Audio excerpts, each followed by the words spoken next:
Pathophysiology in multiple sclerosis. The pathophysiology, it is limited to primary central nervous system. So what is the pathological mechanism? Two fundamental processes, they constitute the general pathological process. So one is a focal inflammation.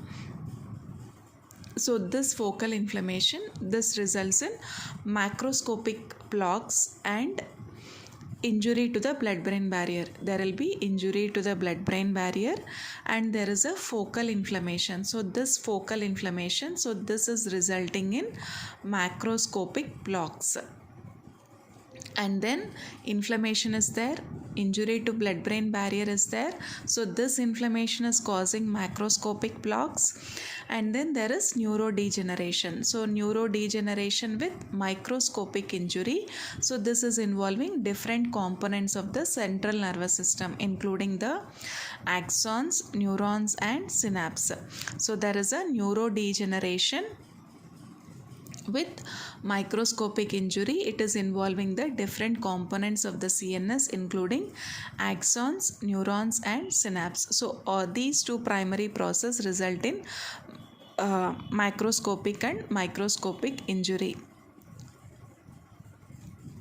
So these lesions, they are referred to as plaques. Okay, so these plaques, they occur in waves throughout the disease course. So these plaques are occurring due to focal inflammation. This multiple sclerosis plaques predominantly they center around the small veins and venules. So how are these plaques centered around? Where are these plaques predominantly centered around? They are centered around the small veins and venules, and these plaques show sharp margins. So these plaques are centered around the veins and venules and they show sharp margins.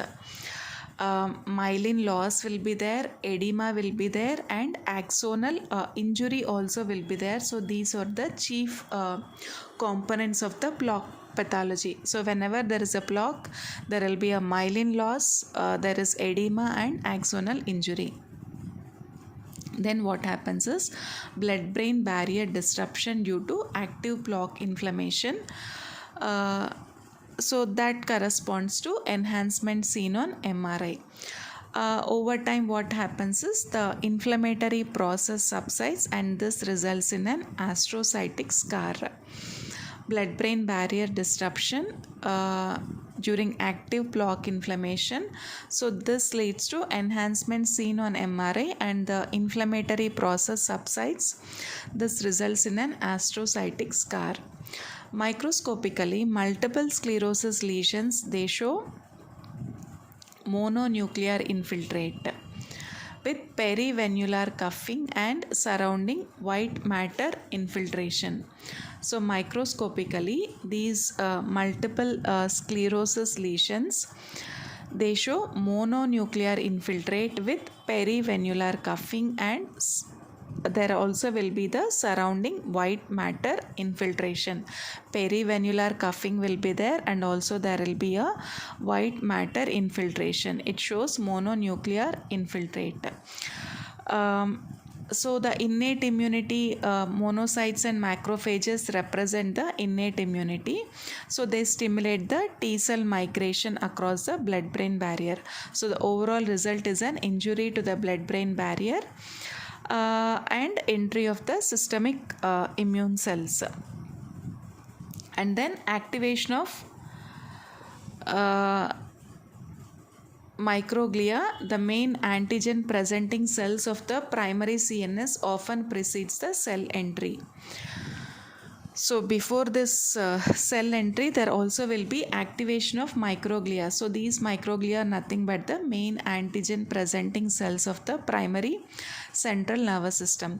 So central nervous system injury, so this results in initiation of cytotoxic activities of microglia with release of nitrous oxide and superoxide radicals. So how is the CNS injury occurring? Because of the cytotoxic activities of microglia will be there. Along with there will be release of nitrous oxide and other superoxide radicals. B cells, antibody production, and B cell follicles in meninges, all these also have been associated with early onset multiple sclerosis. So how are these plaques? Inflammation, and these plaques cause myelin breakdown. Histopathology. So other features include neurodegeneration, and there will be a oligodendrocyte injury. Even oligodendrocyte injury also occurs. So what are the different stains? Hematoxylin and eosin staining, myelin stains like Luxol fast blue, monocyte and macrophage markers CD68, axonal and astrocyte stains.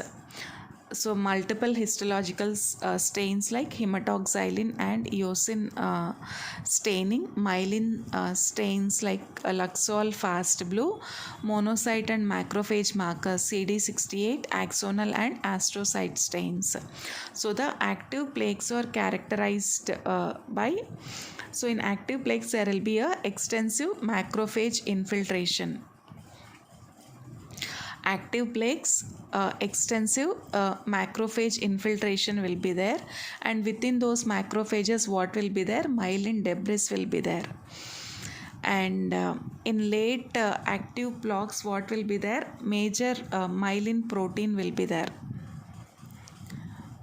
First is extensive macrophage infiltration. So those macrophage contains myelin debris, and there also will be major myelin protein in the late active plaques. Perivascular inflammatory infiltrates are there. Lymphocytes are also there, CD8 positive. And astrocytes are plum shaped and mitotic astrocytes. So how are the astrocytes? They are plum shaped and mitotic astrocytes. Oligodendrocyte injury will be there, and even microglia also will be activated, particularly the periplaque white matter zone. So plaque will be there, no, surrounding white matter will be there. So that periplaque white matter zone, we can see the activated microglia. Oligodendrocyte injury will be there. Activated microglia, plum shaped mitotic astrocytes will be there. And chronic plaques, so those are about the active plaques. Then chronic plaques, they are circumscribed demyelinated lesions. Okay, chronic plaques are circumscribed demyelinated lesions. So in this chronic plaques, what will happen is inflammation is decreased, no? So there will be hypocellularity, but demyelination will be there, and even macrophages also are laden with myelin. Perivascular inflammation is there, but it is relatively less compared to active plaques. Edema will be resolving, and in remyelinated plaques, there are thinly myelinated axons and axons with newly formed myelin sheaths, some amount of regeneration or remyelination. And there also will be in remyelinated plaques, what you can see is oligodendrocyte precursor cells will be there. That is some amount of remyelination or regeneration. Okay, cellularity will be decreased, edema will be decreased, inflammation will be there, but inflammation will be reduced.